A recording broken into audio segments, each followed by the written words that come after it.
Terumot Perek Aleph Mishnah Daled, the fourth Mishnah in the first chapter of Terumot.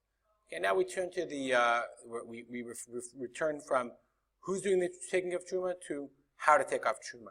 So normally when you take off Terumah, let's go to a little chart, very simple. Okay, let's just leave the wine on the side. I have a bunch of grapes. I take a bunch of grapes off and I say, okay, this is Terumah for these grapes, different kinds of grapes. It's an interesting discussion, but let's say I'm just doing it for the green grapes. I'm taking off Terumah for these grapes, and this is Terumah. So this used to be what's called Tevel. Now this is Terumah, and that's Chulin. It's not Chulin, you take off Masrot, but that's what you do. You take off some from the others. This has Kedushat Terumah, it becomes Kodesh, and the rest is no longer has Terumah, and it no longer has the Dumai in it. Okay, but the Mishnah says the following: Ein Tormin Zeitim al Hashemen, Velo Anavim al Hayayim.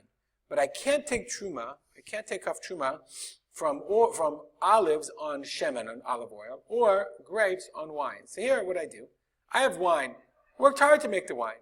So what I said is the following: listen, instead of me taking off Terumah and giving the wine to the Kohen, because that's expensive and it was a big pain, grapes and wine are really the same thing. Wine is just processed grapes, which technically, basically is, okay? So I'm going to say, listen, I've also got grapes left over that I didn't yet make into wine. So I'm going to take from some of the grapes and include it in the wine. I'm going to consider it all one thing, and I'll say I'll take off enough for everything, no problem. And I'm going to take off for both of them from my grapes.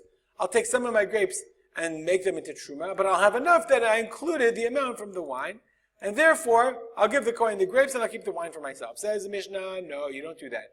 You can't take off Zaitim al Hashem and olives from the oil, and neither can you take off from grapes on the wine.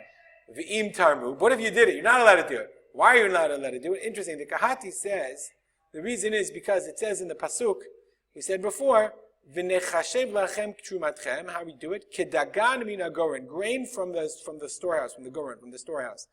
And therefore, for that reason, we learn from there that ein teramin al davar shenigmara melachta. You can't take off truma from something that's processed, that's fully processed, from something that's processed. Al davar shelo nigmar melachto. You can only take from something that's nigmar melachto from something that's nigmar melachto. I.e., you could take from wine and make wine, or you could take grapes on grapes. But you can't take grapes from the wine. You can't do that. That's the din you're not allowed to do. And this is what the Bartunera says. Why? It says kedagan min hagorin, min hagamur ala gamur. You can only take that which is completed, that which is processed, from that which is processed. V'lo mimasha eno gamur ala gamur. What if you did it? V'im tarmu. And if you did it, Beit Shammai omrim trumat atzmam behem. Beit Shammai says trumat atzmam behem. Okay, so what that means is I took off truma. So remember, I took off from some grapes. So the truma that I took off is off the grapes. So therefore, the grapes themselves no longer have the truma. This is tevel. The wine stays like it was. The wine stays as it was. It's tevel.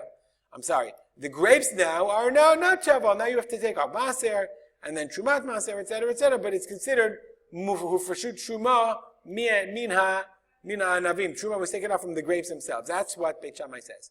Beit Hillel omrim ein trumatam truma. Beit Hillel says no, it's not considered truma at all. It's not. It says you didn't. The Bartunera says vareki lo taram klal. It's as if you didn't take any truma at all. The reason the Kahati says one of the reasons we're afraid is because if you do this, and what basically you're saying is, yeah, I'm gonna stick the Kohen with all the work. I keep the wine and he gets the grapes. I'm sticking the Kohen with all the work. Another problem, one other thing that they were afraid of is maybe you'll do it if b'di avad.